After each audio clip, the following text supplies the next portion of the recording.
श्री स्वामी समर्थ. स्वामी महाराज तुमच्या सर्व चांगल्या इच्छा पूर्ण करो ही स्वामींच्या चरणी प्रार्थना करते आणि आजच्या या नवीन व्हिडिओला सुरुवात करते. 3.5 मुहूर्तापैकी एक आणि अत्यंत शुभ मानली जाणारी अक्षय तृतीया 2026 मध्ये कधी आहे, या दिवशी असे काय करावे ज्यामुळे घरामध्ये सुख समृद्धी अक्षय राहील आणि कोणत्या चुका टाळाव्यात.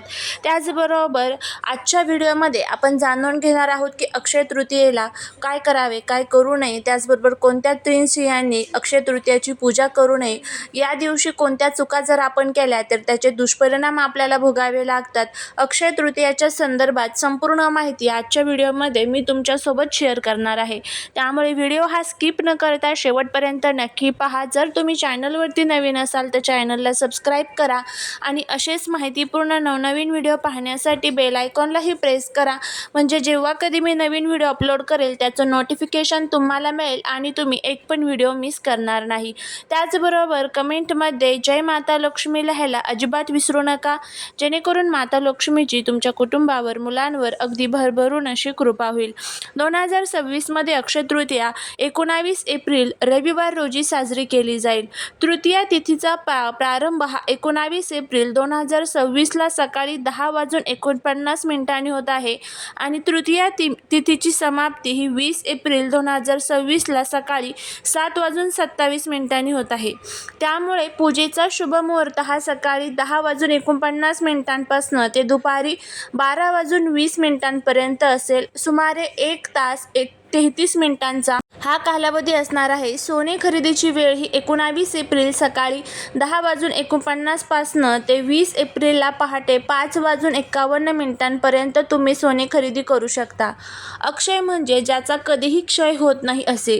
या दिवशी केलेले दान, जप आणि पुण्यकर्म अक्षय फळ देते अशी मान्यता आहे. याच दिवशी भगवान विष्णूंचे 6वे अवतार श्री परशुराम यांचा जन्म झाला होता.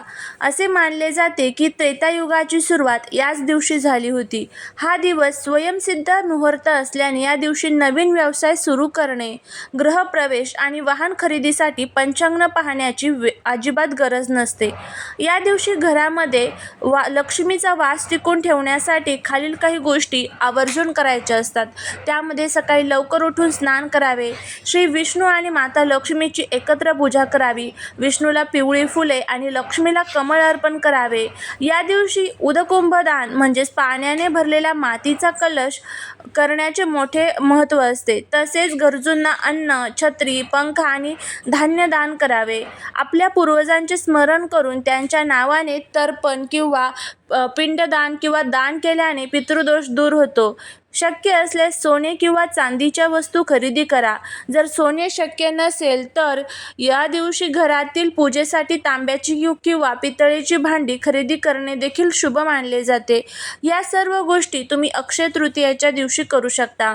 त्याचबरोबर काही महत्त्वाच्या गोष्टी या अक्षय तृतीयेला चुकूनही करायच्या नसतात. अक्षय तृतीयेच्या दिवशी काही चुका केल्यास माता लक्ष्मी रुष्ट होऊ शकते. त्यामध्ये कोणत्या चुका ज्या आहेत तर त्या आपल्याला टाळायच्या आहेत. त्यामध्ये सर्वात पहिलं म्हणजे या दिवशी लोखंडी अवजारे, भांडी किंवा प्लास्टिकच्या वस्तू खरेदी करणे टाळावे. घराच्या मुख्य दारापाशी किंवा कोपऱ्यात अंधार ठेवू नका. सायंकाळी दिवा नक्की लावा.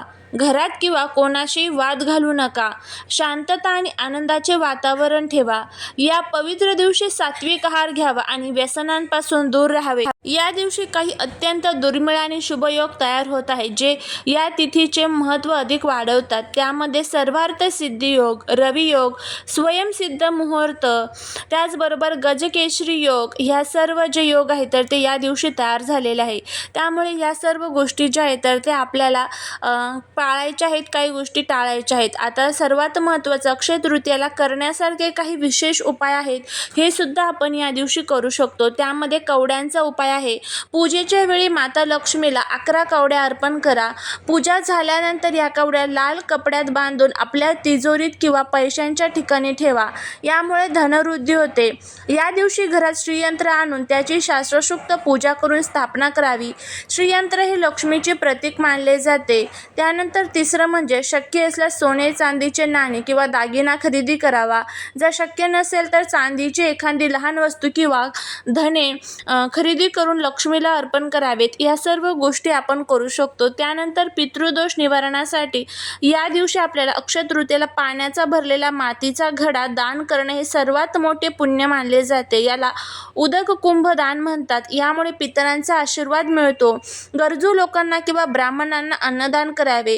यामध्ये सातू म्हणजे जवस, गहू किंवा तांदूळ दान करणे अत्यंत शुभ मानले जाते.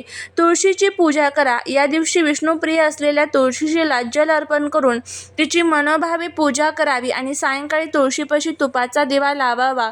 मीठ जे आहे तर ते आपल्या घरातील नकारात्मकता दूर करते. त्यामुळे घरातील सकारात्मकता टिकवून ठेवण्यासाठी या दिवशी घर पुसताना पाण्यात थोडे समुद्री मीठ टाकावे. यामुळे घरातील नकारात्मक ऊर्जा दूर होते. या दिवशी लक्ष्मी आणि विष्णूच्या काही मंत्रांचा जप करावा. त्यामध्ये लक्ष्मी गायत्री मंत्र, विष्णू गायत्री मंत्र, त्याचबरोबर श्री सूक्तम, कनकधारा स्तोत्रम या सर्व गोष्टी ज्या आहेत तर त्या आपल्याला करायच्या असतात. त्याचबरोबर अक्षय तृतीयेच्या दिवशी पितरांचे स्मरण करून त्यांना नैवेद्य दाखवणे किंवा जीव घालणे अत्यंत पुण्यदायी मानले जाते. बघा, अक्षय तृतीया हा दिवस सर्व पितरांच्या स्मरणासाठी शुभ मानला जातो. त्यामध्ये घरातील दिवंगत पूर्वज म्हणजेच तुमचे वडील, आई, आजोबा, आजी आणि ज्यांचे निधन झाले आहे अशा कुटुंबातील सर्व पूर्वजांच्या नावाने या दिवशी संकल्प केला जातो. ज्या पितरांची मृत्यूतिथी आपल्याला माहीत नसते किंवा ज्यांचे श्राद्ध आपण वर्षभरात करू शकत नाही अशा सर्व ज्ञात अज्ञात पितरांना या दिवशी तृप्त केले जाते. कुटुंबातील ज्या व्यक्तीचे अकाली निधन झाले आहे त्यांच्या सद्गतीसाठी या दिवशी दानधर्म केले जातात. अक्षय तृतीयेला पितरांच्या नावाने जो उदक कलश असतो तर तो सुद्धा आपल्याला दान करायचा असतो. त्याचबरोबर दुपारी 12च्या सुमारास पितरांसाठी अन्नाचे पान वाढावे, ज्यामध्ये प्रामुख्याने पुरणपोळी, आमरस, कुरडई, पापडी आणि भजी असा बेत असावा. वाढलेल्या पानातून थोडे अन्न काढून घराच्या गच्चीवर किंवा अंगणात कावळ्यासाठी ठेवावे. हिंदू धर्मात कावळ्याला पितरांचे प्रतीक मानले जाते. कावळ्याला अन्नाला स्पर्श केला की पितर तृप्त झाले असे समजले जाते. काही ठिकाणी अन्नाचा घास अग्नीला अर्पण करून वैश्वदेव करून पितरांचे स्मरण केले जाते. ज्यांना शक्य आहे ते लोक या दिवशी नदीकाठी किंवा घरी ब्राह्मणाकरवी पितृतर्पण करतात. हातामध्ये काळे तीळ आणि पाणी घेऊन पूर्वजांच्या नावाने ते अर्पण केले जाते. अक्षय तृतीया वैशाख महिन्यात येते म्हणून या दिवशी नवीन हंगामातील आंब्याचा रस नैवेद्यात असणे अत्यंत महत्त्वाचे मानले जाते. अनेक ठिकाणी पितरांना सातूचे पीठ किंवा त्यापासून बनवलेले पदार्थ अर्पण करण्याची प्रथा आहे.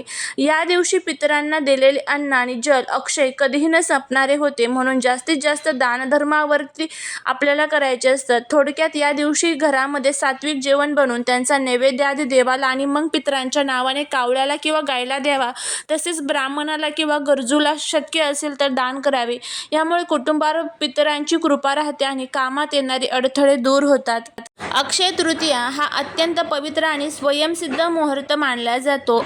शास्त्रानुसार आणि पारंपरिक परंपरेनुसार काही विशिष्ट परिस्थितींमध्ये मुख्य पूजा किंवा विधी करणे टाळावे असे सांगितले जाते, ज्यामध्ये कोणत्याही प्रकारचा भेदभाव नसून त्यामागे आध्यात्मिक आणि शास्त्रीय कारणे असतात. त्यामध्ये सर्वात पहिलं म्हणजे ज्या कुटुंबात अलीकडेच कोणाचे निधन झाले आहे, ज्यांचे सुतक अद्याप संपलेले नाही अशा स्त्रियांनी अक्षय तृतीयाची पूजा करू नये. शास्त्रानुसार सुतकाच्या काळात शरीरातील ऊर्जा आणि घरातील वातावरण शोकाकुल असते. अशा स्थितीत देवांच्या मूर्तीला स्पर्श करणे किंवा शुभ कार्य करणे निषिद्ध मानले जाते. अक्षय तृतीया आनंदाचा आणि वृद्धीचा सण आहे, त्यामुळे सुतकात ही पूजा केली जात नाही. त्यानंतर जी दुसरी स्त्री आहे ते म्हणजे विटाळ किंवा मासिक धर्मामध्ये असलेली स्त्री. ज्या स्त्रीचा मासिक धर्म चालू आहे त्यांनी या दिवशी लक्ष्मी विष्णूची पूजा किंवा कलश स्थापना करू नये. धार्मिक मान्यतेनुसार या काळात स्त्रियांच्या शरीरातील ऊर्जेचा प्रवाह वेगळा असतो आणि अशा स्थितीत पवित्र मूर्ती किंवा पूजेच्या साहित्याला स्पर्श करणे वर्ज्य मानले जाते. पूजेचे पावित्र्य राखण्यासाठी या काळात स्त्रियांनी लांबून नमस्कार करावा, परंतु प्रत्यक्ष पूजा करू नये. त्यानंतर ज्या स्त्रियांना विटाळ आहे त्या स्त्रिया म्हणजेच ज्या स्त्रियांच्या अलीकडे बरेच बाळंतपण झाले आहे आणि ज्यांच्या सोहेरे चालू आहे त्यांनी ही पूजा टाळावी. बाळंतपणाच्या नंतर ठराविक दिवसांपर्यंत साधारणपणे 40 दिवस स्त्रीचे शरीर अशौच मानले जाते. या काळात देवपूजा आणि कोणत्याही धार्मिक विधींमध्ये सहभागी होण्यास शास्त्रास मनाई आहे. त्यामुळे का करू नये तर बघा, अक्षय तृतीया हा अक्षय फळ देणारा दिवस आहे. या दिवसाची ऊर्जा अत्यंत उच्च असते. सुतक किंवा विटाळ या काळात शरीराची शुद्धता धार्मिक दृष्टिकोनातून पूर्ण नसते, त्यामुळे पूजेचे पूर्ण फळ मिळत नाही आणि दोष लागतात अशी धारणा आहे. त्याचबरोबर असे मानले जाते की लक्ष्मी आणि विष्णू हे सात्विक देव मानले जातात. शास्त्रात सांगितलेल्या नियमांनुसार अशुद्ध अवस्थेत मूर्तीला स्पर्श केल्यास मूर्तीचे पावित्र्य भंग पावते असे देखील म्हटले जाते. अशा परिस्थितीमध्ये घरामध्ये कुटुंबातील इतर सदस्य पूजा करू शकतात. ज्या स्त्रियांना वरील कारणांमुळे पूजा करता येत नाही त्यांनी मनातल्या मनात मंत्रजप आणि नामस्मरण केल्यास त्यांचेही पूर्ण फळ मिळते. कारण भक्ती ही शारीरिक अवस्थेपेक्षा मानसिक शुद्धतेवर जास्त अवलंबून असते. तर हा जर व्हिडिओ तुम्हाला आवडला असेल तर लाईक, शेअर आणि सबस्क्राईब करा. भेटूया पुढच्या एका छानशा नवीन व्हिडिओत एका नवीन माहितीसोबत. तोपर्यंत सर्वांना श्री स्वामी समर्थ.